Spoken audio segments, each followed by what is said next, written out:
funny, I was talking to Millie in my office today, and there might be a quirky opportunity here where, like you said, there's not many people spending, so no one can go out, no one can do anything.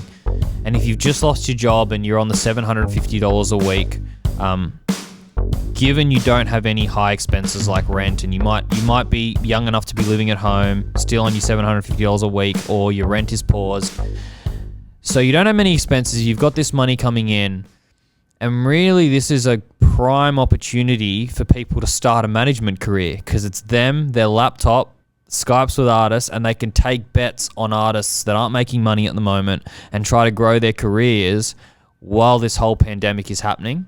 And so I'm thinking we might actually see some really talented managers come out of this whole crisis that otherwise wouldn't have been able to have a go at it because they were too distracted with their job, or they didn't want to put the time into this artist who wasn't going to make money for 2 years.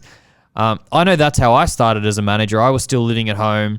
I had nothing better to do with my life than just to, talk shit with bands and try and work out how we can get a little bit of money here and there and grow the record and all of that. And I could do that because I had the freedom of being very young with no responsibility, no liabilities, and time on my side. And maybe that's what could be happening now to all of these aspiring managers around the country. Yeah, well said, 100%.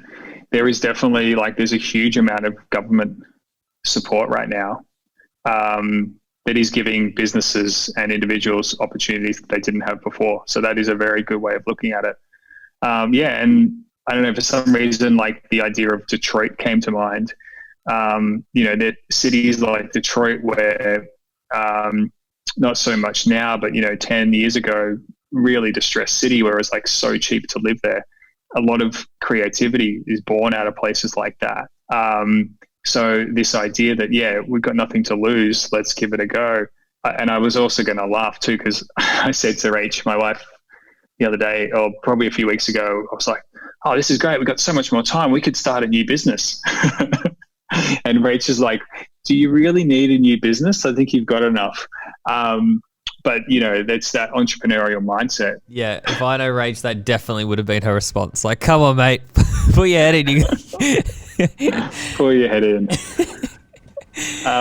But the entrepreneurial mindset kicks in when you need to survive. I think I love that perspective as well. I think we're going to see a lot of great things come out of this, no doubt.